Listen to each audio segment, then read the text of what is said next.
what stays constant is that we care about it and we care about each other and we're trying to figure it out and we're always trying to keep figuring it out, and that's fun. Yeah. And it's meaningful. Yeah. And it's a reason to be alive, and it's a reason to live somewhere.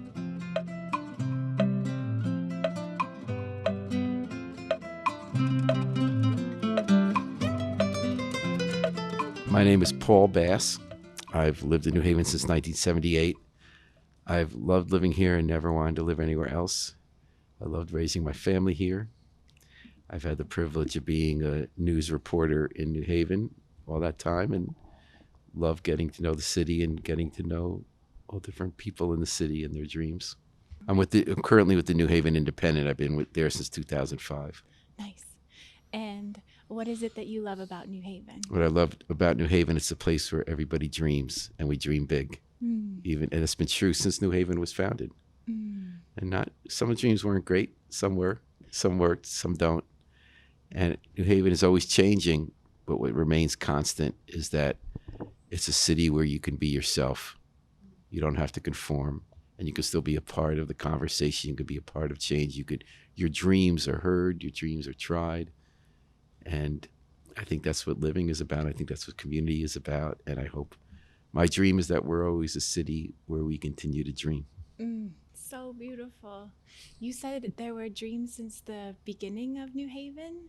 Can you tell me a little bit about that? The founding of the colony is not the greatest dream. It's the Puritans who were kicked out of England, who were kind of hardcore fundamentalists, and they would hang people for not great reasons, but they were dreamers. We had the first successful American civil rights trial with the Amistad captives, with the community really embraced. We've always had experiments like Jocelyn Square, where they tried to create in the 1800s a model interracial community. We had the largest experiment in the United States in the 50s and 60s in urban renewal, the most money spent per capita in foundation money and federal government money, and try to eliminate poverty and test out the social programs that became the foundation for the Great Society. Wow. Some of them really didn't work, like destroying neighborhoods, and some of them, like headstart and legal aid, did work. We were always dreaming. We always try to learn from those dreams. And people from all walks of life live here, and all backgrounds, and we share our own passionate take on our experiences of what we continue to dream will happen next. It's a continuing conversation with a lot of history and with eyes on the future. And I love change. I embrace change in our city with that constant that we're a caring, loving community that dreams, and where everybody can be heard, everybody can be themselves and not have to conform.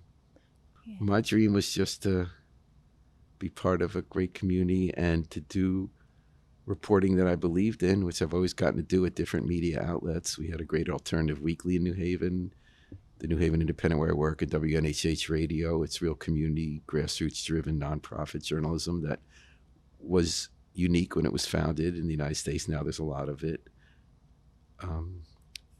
where we really get to include people from all walks of life to be heard with their experiences when we try to figure out how to make a better city and a better world, but also to appreciate what we have. You know, too many people still don't feel safe or struggle with poverty or lack of housing or addiction, because we're human beings. But there's also a lot of joy that most people do find most days, at least part of the days, in their lives and in each other. And I think we all see, well, I'll leave it at that. We have the dreams of the Puritans that came, and they wanted to create a new heaven on earth, right? That's why it's called New Haven.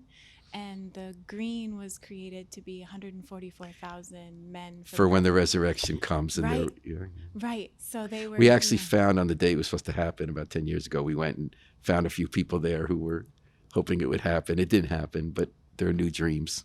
Wait, I didn't know that. There was like a specific day. Yeah, and there weren't 144,000. I think there were 10 people on the green. Okay. Más o menos. Yeah. Say more or less. Close. Yeah. So there's that dream. There was the Amistad trial. There was the like rest of America, there's always been balkanization, ethnic tensions, people different backgrounds, but there's also been great efforts and successes in crossing boundaries and understanding people from different walks of life and seeing God in each other's eyes. And whether that was the Amistad trial with freeing the captives, which won all the way to the Supreme Court, or the creation of Jocelyn Square, or the efforts to wipe out poverty in some ways that really didn't work and might have reinforced in the end some of the structural racism or inequalities we were trying to get rid of, but we were trying. And housing co-ops worked, and then they didn't, and we try to figure out why.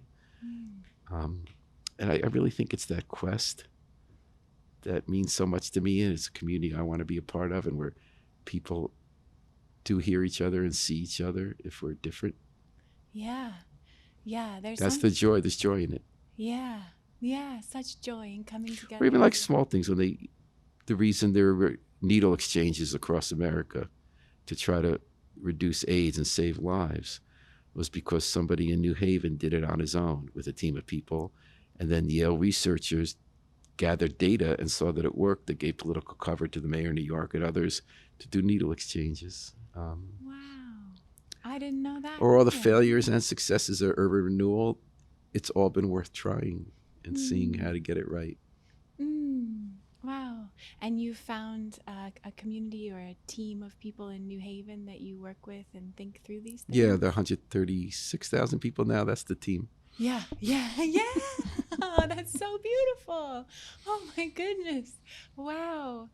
Oh man, I resonate so strongly with so many of the things you're saying. New Haven is a city that has such a diversity of people. I do love the diversity. I mean, the minute I got here, just walking in different neighborhoods and meeting different people and trying different foods and going to public events and hearing people who are so sure that their vision of the world is right. And so what brought you to New Haven? Just come to Yale. Okay, yeah. And then I never left. Were you studying or? Yeah, political science. Oh, but yeah. I was much more interested in the city than in the university. Yeah. And you just stayed after that. Raised a family. Wow. Oh, wow. And so if someone were in New Haven and they wanted to learn more about the things you're talking about, the different initiatives and the different ways that they can get involved in dreaming together, what would you recommend? They could visit the New Haven Independent. It's a website, news website. I wrote a book about some of the dreams. Wait, tell me about that. It's called Murder in the Model City. Yeah. Yeah. And New Haven is a model city? Well, the model city is what our nickname was because of all the things we tried. And then the hangover of the failures and limitations of the Great Society culminated in a national civil rights trial here over the torture and murder of a Black Panther member who was falsely accused of being an informant at a time when there was great infiltration through the COINTEL program of the Black Panther Party. And New Haven, in addition to having the most money per capita spent on trying to fight poverty, was also believed to have the highest per capita illegal wiretapping of political radicals and people who are considered dangerous under the COINTEL program in partnership with local police departments and red squads, and that all became part of that story. And in our city, we dug old wiretap machines out of the harbor and came to grips with that years later and tried to forge a different legacy with policing based on the errors of the past and dreams people had. I've had several times about community policing, how it should and shouldn't work. We have great debates about that. They matter. People's different experiences matter. And people always look into New Haven to see what we're trying to figure out and how it went. Yeah. I had no idea about this either. Wow. So, and the Black Panther Party headquarters? They were not huge in New Haven, but for a variety of historical reasons, the murder took place here, and then the trial, which was a national cause, took place here. Happened here. And then that was the May Day protests and all of that. Yeah. But as a model city. Model meant that it was, partly there was this actual program called Model Cities, but even before that, because of the high per capita percentage of money we got to test out, both the amount of land we unfortunately demolished in neighborhoods thinking we were going to build a better city at the most unfortunate moment in American architectural history with the new brutalists. So we kind of built a very unwelcoming set of buildings to replace really beautiful architectural buildings that had gotten run down, but we learned from that too, because then when we did more of the more successful, at least the most in Connecticut, new urbanist rebuilding of our city, in the 80s and 90s and early aughts that I think learned from the mistakes of the 50s and 60s of urban renewal. I think we did better at that time, embracing what makes us different from suburbs, embracing our diversity, embracing immigration. And I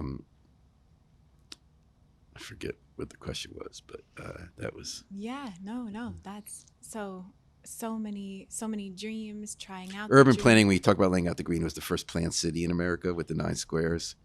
And I think there are problems with planning and overzealous planning that we found here. And there are virtues in thinking about what kind of city you want to live in. And Hmm. again, we've gone through a lot of iterations of that. Yeah, yeah. Thinking about what kind of city we want to live in and what kind of We're always world. arguing about that, from how tall buildings should be to where how many lanes of traffic there should be to whether how kind of mixed use you should have where. We've come to embrace mixed use. We had got to that single use along with the new brutalism at an unfortunate time when all the money flowed in to remake our city. But yeah, we're always trying to figure out I don't know how we treat each other, Hmm. how we police or don't police, how we pursue our dreams, how we deal with health challenges, how we deal with housing. Who's having these conversations? And Everybody. yeah, everybody all the time. Yeah, yeah, and yeah, okay, We and have a great labor history in the city, mhm. including back from our industrial era, and then we became an eds and meds economy. The Yale Local 34, which used to be called the Pink Collar Union, it's now evolved into more research assistants and um, office workers. It was one of the first successful university drives among that workforce, and it has had a big impact on the city because Yale became, at the turn of the century, this past century, it had completely replaced our manufacturing economy, Yale and the hospital. And the fact that there was a strong union that came to dominate the city's politics as well really gave us a very hopeful and grassroots connected style of governing and debate and agenda setting. Mm, I didn't know about this either. Yeah, because New Haven was a manufacturing city that mostly did guns and watches or clocks. Yeah, among Yeah, other things, yeah. Oh, among other things. carriages, Yeah, yeah. clams. I guess that's Oh, not clams. Yeah, yeah. actually where everything round and flat was supposedly invented in New Haven, but it's not true. The frisbee, the clocks are big, pizza. Right. There were some others. Hamburger. Yeah, Hamburger. There was a fifth. There were yeah, 5 round flats. Anyway, yeah. Oh man. I feel like you have so much wisdom and knowledge that I don't even know what questions to ask you. Is there anything that you would want me to ask or anything you would want to I love what you're share? doing. This is very New Haven. Oh, yeah. Oh, amazing. They're always Oh. kind of great arts, experiments and things. Yeah, why is New Haven have such a great art That's what I love scene? about New Haven too, because Yeah. I used to feel stupid describing why I love New Haven at first, because it's what it's not. It's not New York. It's not Boston. It's smaller where you can be part of things, but they're still big enough that all the virtues and challenges of urban life in America are here, Mm, imbued with that sense of dreaming, the mm, continual dreaming, mm, and and um and that you could really be a part of it. You could be yourself and be a part of it, be heard, do things mm, differently. mm. Yeah, you've said that a couple of times that you can just be yourself and that, Yeah, I wouldn't have yeah. been able to be a reporter doing the kind of reporting I do in most places. Either be too small, wouldn't be interesting, or you'd have to be corporate Right, right. Yeah, to be heard. yeah. So as a journalist, you find that this city allows you to cover the things you're interested in and And get to know pretty quickly from the grassroots level to positions of power the people who make it happen or care about it or have something to say, and you can get your arms around it. if there were someone in the community who had no idea about exactly what you said, who is having these conversations, who has the power and all that, how would There's no you? one person. It takes Yeah. 5 minutes to just show up. Let's say we have this wonderful tree planting organization, Urban Resources Initiative, right? They're doing 1,000 trees this year, mostly low-income neighborhoods, planting them, enlisting people who want trees to take care of them, teaching kids about trees. You're involved in that. Within a year, you would learn. Someone would course all through the events they have or the work they do. You would meet the governor. You would meet the people in the city council, which we call the board of alders. You would know about zoning stuff. You would know about environmentalists who pedal power people who go around and pick up the compost. You would know about the urban farms. You would Mm. see the way that Yale intersects with community, when it works and when it doesn't. And you would meet wonderful people who inspire you to pursue your own dreams. So just get involved. Yeah. Anything that you get excited There's a about. lot to get involved in New Haven. Yeah, for sure. For Could sure. be the Rock to Rock Bike and all the people who help biking community in New Haven. It could be the arts and the new iteration of open studios, the way the artists reclaim that. You know, That's open studio. That's the it was art space, and then this last year, for many years, it was a great thing. And the artists themselves reclaimed it this last year, where they opened their studios. You know, a lot of cities do that. We had done that since a long time ago, and change happens. You know, just like people didn't like The Graduate, the Duncan became The Graduate. People find a way, like you're doing in this back room, to do something interesting that's their own way, that's not generic, that's not corporate, that has to do with New Haven, has to do with you're trying to find out, you're trying to connect with people who you don't know, who see things not the same way you do, who care about life, care about community, care about people. And that's the constant. That's the dreaming. this concept of a model city and a place where we can dream and experiment and learn from that experimentation. Is that something that's widely talked Yeah, about? sometimes it's a pejorative. Oh. People feel like they were the test tube. Oh. So, like, you know, model the anti-poverty programs. There's a lot of the reason the Black Panthers ended up being here, and the way there was a backlash against the programs. They felt that they were not empowering. There were a lot of good intentions among some of them, but sometimes it was just elite white liberals trying to control the lives of people they're trying to help, so they have good jobs. So things should be done the way they see it, rather than, you know, they're controlling the grant money. That, you know, that some people felt like, I know I had one friend who grew up in New Hallville neighborhood, and he had worked at the gun plant a little, and his family was involved in stuff, and he got picked to sort of like participate in these programs, you know, the whole future, and he turned around feeling it wasn't really empowering. Another friend too, who was joined the Black Panthers, was involved in the case I wrote about. They felt that it wasn't actually empowering the people who they were trying to help, and that became reflected in national critique of urban renewal being Black removal, and model cities programs and anti-poverty programs being designed for people based on the assumptions and the agendas of people who were in charge around the people trying to help. So, I mean, it's a complicated question. Mm-hmm. Like, housing cooperatives are great. The federal government 221D3 programs is a federal program where we had 6 or 8 housing developments in New Haven that got federal mortgages through a nonprofit that would sponsor the housing community. And they worked well for a long time, and then they didn't. They fought among themselves. They didn't pay off the mortgages. Now slumlords own some of those things. But a couple of them continue. Mm-hmm. And that's the kind of way we kind of look at, why did this work? Why didn't that work? We cared a lot about making it work. And let's try to do better next time. And we learned some stuff, and we were in it together. That's the dream, right? Yeah. To be doing the best we can, and then listening to voices that are like, whoa, this is not working, and then how can we make It's that also happen? fun and stuff that isn't controversial. You know, as a reporter, I covered economic development. So we all said, okay, the 60s he messed up in the 50s, so we should preserve history and not try to be like the suburbs. And you'd have the same people arguing a different position 5 or 10 years later based on what happened. Some people say we shouldn't build a mall. We should build a mall downtown because suburbs had them. There was that was a bad idea. We can't be a city. Malls don't work like that.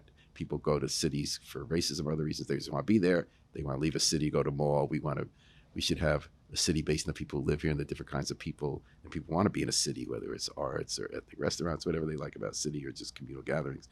So they said, let's try to build a mall on the edge of town on Long Wharf where there's a highway, since we'd get the tax revenue for it. And then we realized that was a bad idea for a bunch of reasons. So the same people liked that idea.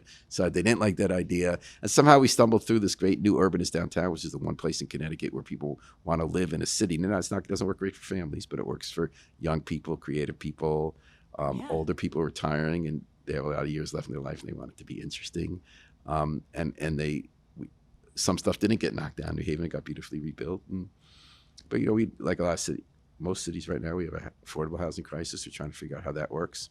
And a lot of idealistic people pushed an idea of having something called inclusionary zoning, that when you build new apartments, a certain amount have to be reserved for people with low incomes. And then other people say that's a great dream, but 2 ways it didn't work was, in one case, those low incomes end up being Yale students because not making a lot of money right then. It's not really making the opportunities. Or B, the left of the country who care about the people who organize on the left of the spectrum are completely split against each other on this question, because some say when you require that certain amount of housing that gets built has to be reserved for low income, you're actually going to have less built, because we unfortunately have a capitalist system for building affordable housing, which never works unless government helps those people make money. They can't afford on their own to build housing at a low enough rate. So if you're requiring they have a certain amount of units set aside, they're going to build less housing. Whereas if you just let them build the housing and let it be for richer people, the existing housing you have will not go up in rent, because now there'll be enough supply. It's a supply problem. So then on the left, there's a whole movement called Build, Build, Build. California, this is war in California. So half the people on the left are yelling at the other half and say, build, build, build. Because if you build a lot, then you'll be able to keep other housing low income enough. And then other people say that's a nice theory, but in truth, as soon as you start building wealthier housing, gentrification isn't just economics, it's what happens to culture. So that's going to, in fact, kick people out, take their neighborhood away from them. So in New Haven, it's interesting to watch in a very localized way, because there's one set of blocks in New Haven that are at the edge of where Yale meets Dixwell and New Hallville, the historic black neighborhoods. A place called Science Park that used to be the gun factory, got real back, a tech place. Yeah. That, like, before your eyes, it's not even like a slow lapse camera. 5 different complexes of housing units are being built on vacant lots or rundown old factories, and it's mostly for wealthy people, but not all.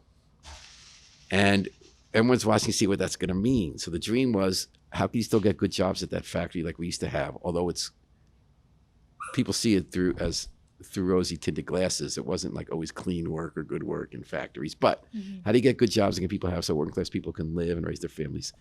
And then gentrification typically meant you take housing people lived in, take it away from them, kick them out, and charge more money, fix it up. But in this case, they're not actually taking any housing that existed.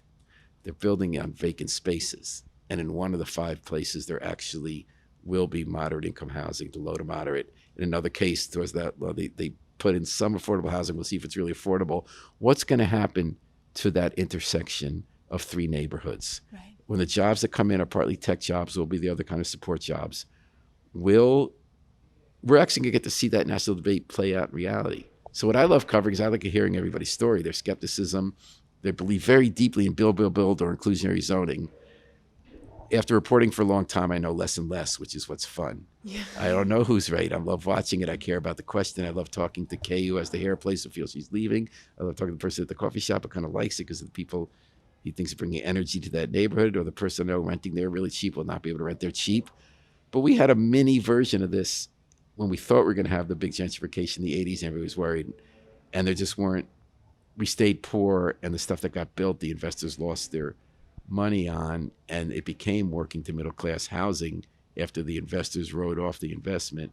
I mean, I am kind of hardcore believing that affordable housing should never be private market, because the incentives don't work just like affordable health care.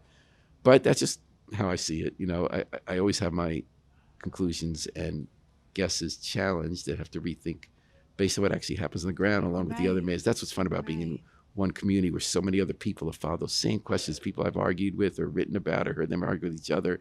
We can sit down 30 years later and say, that didn't quite work out the way it did. And we're having that happen all the time. So right now, people have a lot of dreams around that intersection of Science Park, Dixwell, and New Hallville, and Yale. And we really don't know how it's going to shake out. And despite the way people summarize it, you in fact have people of many different backgrounds who are in all camps. It's actually not a left-right thing. Right. Yeah. Everybody does care that there be affordable housing who's in the debate. Yeah. And how do we get there? And how do you build and rebuild community? Yeah. It's not going to stay stagnant like it was, because the world changes. People don't build the same things in the same places. They don't learn the same stuff. You have to have different kind of skills to make money or provide for your family or to pursue your artistic dreams. What stays constant is that we care about it and we care about each other, and we're trying to figure it out, and we're always trying to keep figuring it out, and that's fun. Yeah. And it's meaningful. Yeah. And it's a reason to be alive, and it's a reason to live somewhere. Oh, so beautiful. I mean, even that block, so if you go to the end of Munson, you know, that triangle lot that's now got all the apartments coming, those are all for low-income people. It's being built by a church that got involved in housing in the 90s after the building next door to them was owned by a slumlord where there was crack dealing, and an 8-month-old baby got shot to death. And all the houses have become crack houses owned by suburban slumlords, they say we have to learn how to do nonprofit housing so we have housing for our community.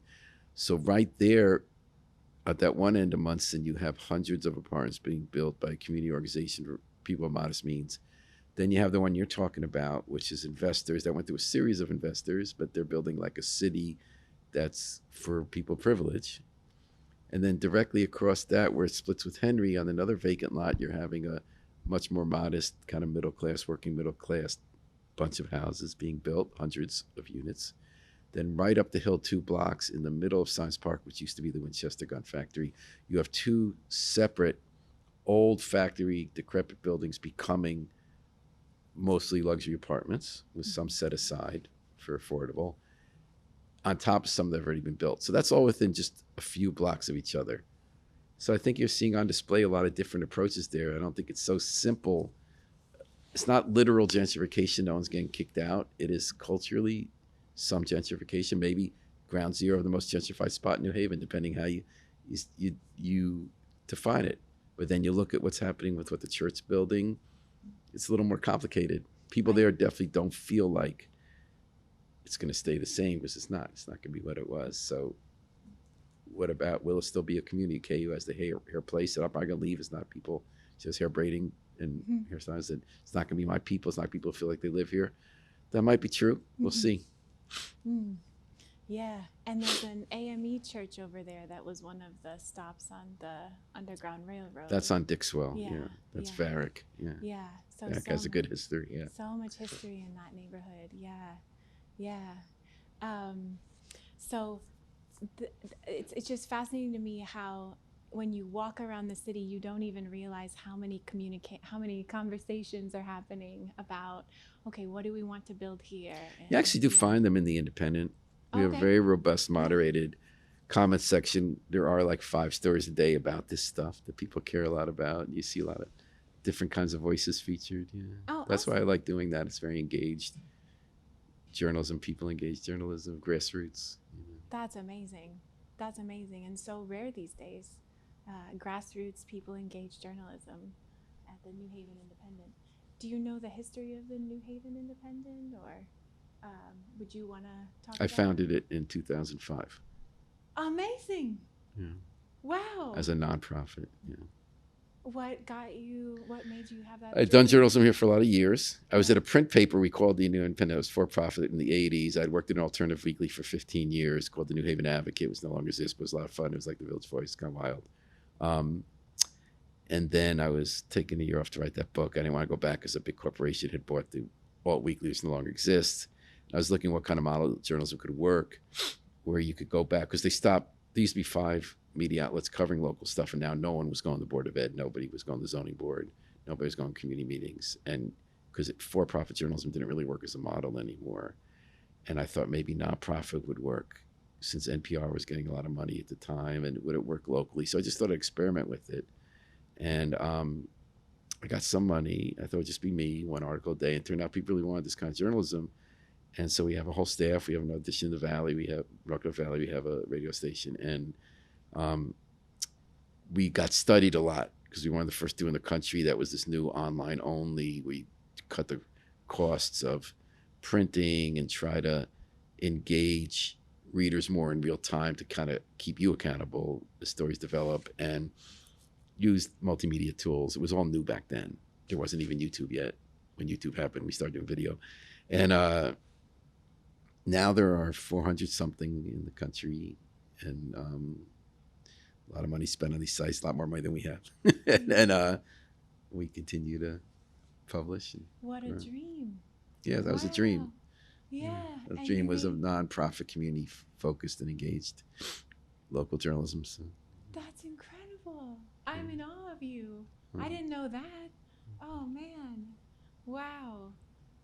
So you had a dream to create people-centered to bring back journalism where reporters showed up in person to stuff that happened in neighborhoods and in city government and in politics, and do it in a new way with the new tools in 2005 of the internet, where you could tell stories with different kind of media, where the public can be involved much more in the discussion of the information you're finding out, and you could kind of convene that as a forum and as part of news reporting. So yeah, that was the dream.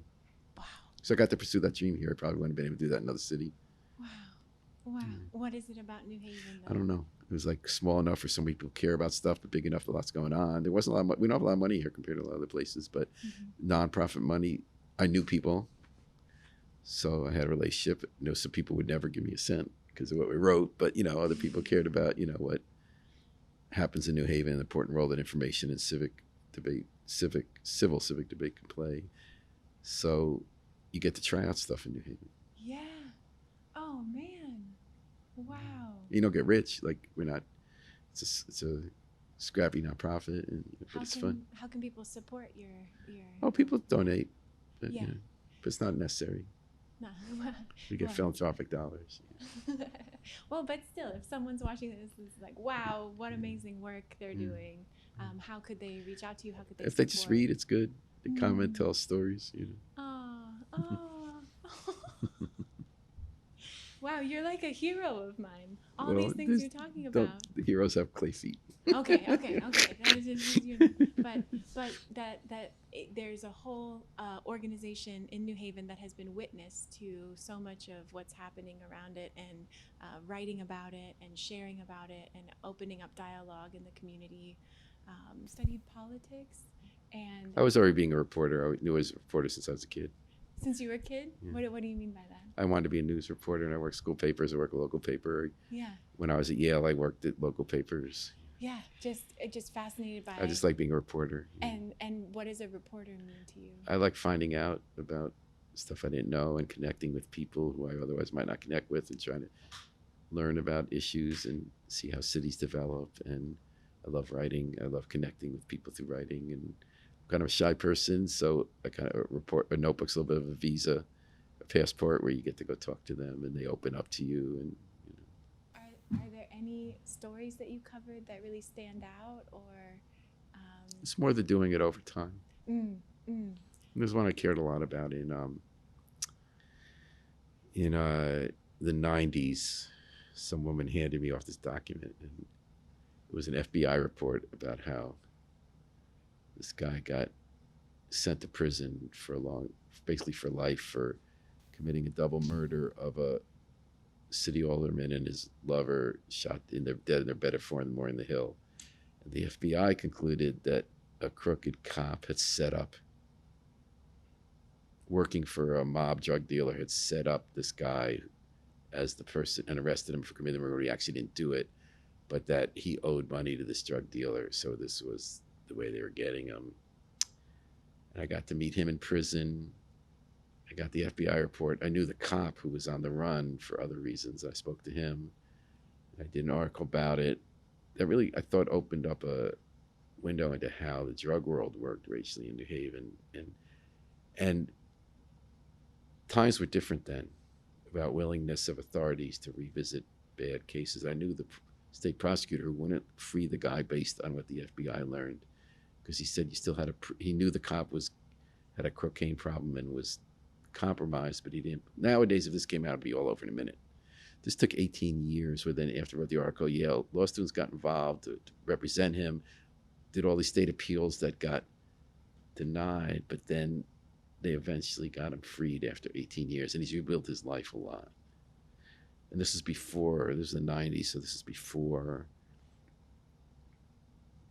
modern use of DNA evidence and the public call for revisiting the widespread false conviction. Because in our did this all the time, we couldn't figure out why some people would plead guilty to a murder they didn't do. We did one story like, why'd you plead guilty to that? I said, well, I was involved in crime. They knew they kind of had me, and they were going to get me anyway. And this is like, but this guy didn't plead. This guy, Scott Lewis, he was determined he was going to get out. He became a pretty legal expert, and he's been successful now since he's been out. A lot of people got out. Now there's been this cascade of cases like this. We've written about a lot at The Independent about people who turned out didn't do stuff we thought they did. And in those cases, more complicated, they came out of prison, a lot of their lives fell apart. This one guy got $1 million and he got shot dead. It's like, it's kind of sad about the reentry thing. And this whole community of them, we started here. But that story stuck out to me from the past because of the way I knew the people indifferent. Like the officer was mad at me and threatened my life because when I written about it, the FBI came and had a standoff with him in New Mexico. I was on the phone with him at the time and brought him back. He said, I'm going to get you. But then he wanted me to believe he didn't set him up. So he wanted me to like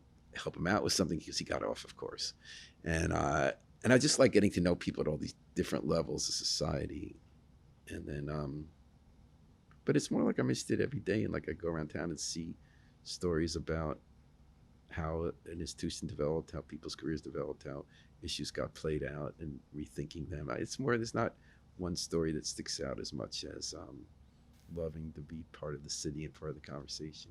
Yeah, yeah, and There's a lot of by stories I'm not proud of, like I didn't do so well. I look back and say, I thought I knew something I didn't.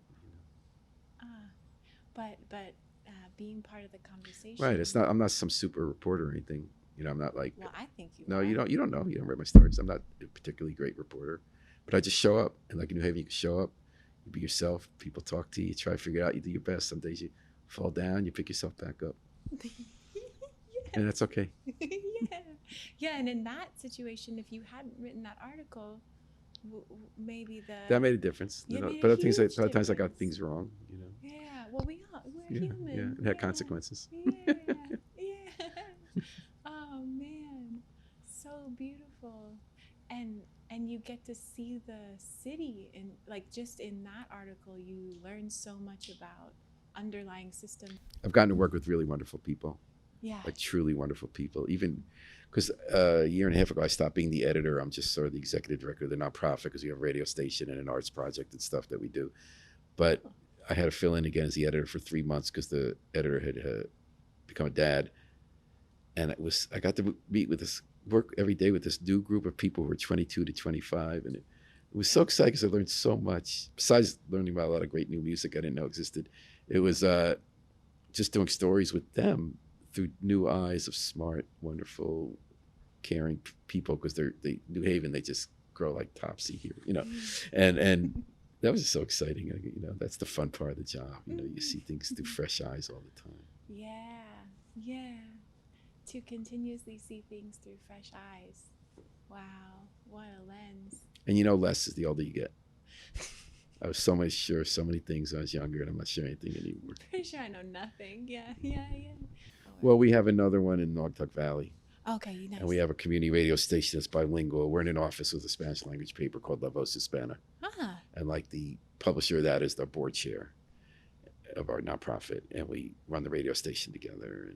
And so you have a radio station, low power FM, but it's mostly listened to on the web. low power FM on the web that they can find through your website, WNHH. Yeah. WNHH, and And a lot of our articles will be embedding an interview from the radio station. from the radio station. Oh, nice. And you said there's also an art wing. It's a new project that it's a long other whole story. A dream? Yeah. Yeah. Oh, can you tell me about it? So when I was stepping back being the editor, I thought, so in 2005, the problem we tried to address was the disappearance of local journalism because the for-profit model didn't work, which I wasn't sad about because I didn't think the for-profit model was so great. So how do you make it work so people would show up again to public meetings and public spaces in a city, even though it doesn't make money? Mm-hmm. And it worked, and it's happening. So I said, how can we do that for in-person arts reviewing, because that disappeared.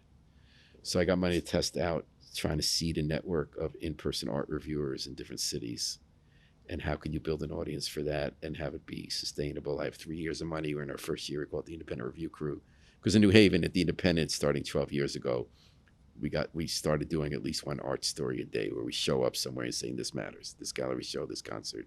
Because there used to be all local media had reviews of concerts and plays and art exhibits all the time. And they almost nowhere now. They have previews and features because that gets clicks, but they don't actually honestly engage with the art and say this matters. And I was thinking art is politics with soul. And that's where we have the most important conversations about what our lives are, what our common purpose is, and what our search for meaning is collectively. And so to show up to that could be more meaningful in these times when people are always so bifurcated because of prejudices and ideological tribes. So in New Haven, it's really worked. People really love our arts coverage. So it hasn't worked so great. We do 20, 30 reviews a week. We're in 15 cities. We're going to pull back to 6 where we have teams of people because we haven't gotten our footing. Like, what's going to make it work? We don't have a lot of people reading in those places, but that's okay. It's a slow build. Some of the reviews are good, some aren't. It really works in Tulsa. Tulsa needed it bad, and we gave them money to just a group of people who were all writing there because there was this arts explosion, but no more media. Hedge fund bought the Daily, and the alt went out of business. So it's just had a meeting about this morning. I'm going to pull to our 6 key cities for a while and just see how to develop the writers there and the readership there, because we try to build a national audience for it, and people weren't reading it from other cities. We do a newsletter every week twice a week with some of the reviews, and we bank them all in a section in the back of the Independent. But in some cities, we partner with people who publish it in existing publications, and that works. So Tulsa's thing called Tulsa Root, the Los Angeles Review of Books, they do reviews now because we give money for reviews. And we park versions on our site, but they really read them there. But like in Oakland, we have a team of people who are starting to do it. My daughter's involved in that. And we have a woman who left the Independent this week to go down to Philadelphia to start a bureau for us there to do arts in Philadelphia, grassroots arts, because they have an elite arts thing. And Hartford, we have somebody, Jamil Ragland, who's doing nice work. So we're just trying to figure out different models all the time, what might work, might not. Yeah. But the dream is that people, once again, can read reviews every day the way they do in New Haven and New York, but not most cities, of what actually happened, and then even what the writer thought about it, and then using the new tools, not just the way it used to be done. We do videos of the music so you can hear it. Yeah. Yeah. Experiment with voice. Oh, so needed. So needed. And I don't know, have you heard about pink slime journalism? Yeah. That in Texas, in my hometown, It's the all over local the country. papers now Yeah, the pink slime. are done and It's really disgusting. And but I have faith in people. I think people know when they read that it's not going to have any impact. Yes. I think some of the Yes. people putting those things out are wasting their time. I have faith in people. Yes. Yeah. How did you start connecting with the different cities? Just people I knew. And they told me about other people that people heard about and contacted us. Just when you're a reporter, what the check meetings are. People call you, email you, run into people on the street. And if anyone's watching that wants to become a reporter, do you have any advice or? Yeah, go find a place where people care about what they're doing and just love it. There's more opportunities than ever to do journalism in different ways. It's actually a golden age. It's not sad that the old model of corporate journalism died. They didn't care about communities. It took the wealth out of it. And I think that there's so much experimentation now and so many lower barriers to entry that you don't get rich, but you can do it. You connect with people, and you can own the means of production. That's so beautiful and refreshing in so many ways, because I feel like the narrative I'm exposed to is that it's all going downhill. So yeah. Let's say you were a reporter and your beat was to cover a funeral home. You would think everyone's dying. If you're a reporter, you cover maternity ward, you think this is all such a new life being born. All the people who write the obituaries in the industry were sadly from a generation, which is my generation, where the journalistic structures they had, which I never thought were particularly good for society, although they had some virtues, died, and the old business model died. And change is hard. And it wasn't easy for a lot of people to adjust what the new thing was. And they had a position of privilege in society and power that is gone, which is good. And so they think everything's dying. I think there are more sources of information and news being told in more ways and more combination of models than there's ever been in my career as a reporter. I'm closer to the readers. I get held to account more than ever before. I can tell stories in different ways, and the power is there. You could just do it. Golden age of journalism. Yeah. And the hopefulness of trusting people, and the same people who might be led to unfortunate places, if you respect them and write up to them rather than down, they'll surprise you. Like in New Haven, a whole traffic comment movement started when they found each other on our pages the way we wrote about people who run over and what can you do about it. What an inspiration you are. Well, thank you. I love what you're trying to do. I think it hasn't been done and tried and over. It's a continual trying over, Yeah. generation after generation, empire after empire. Yeah, just this trying and then learning and then growing, and that's so beautiful. What are your dreams for New Haven? Just to always be a place where we can dream and care about each other and love each other and argue the tough arguments and dream our dreams and help each other try to realize them. So beautiful. So beautiful. Oh. So if you could say anything to the dreamers out there, what? Keep dreaming. There's infinite ways to do it, infinite people.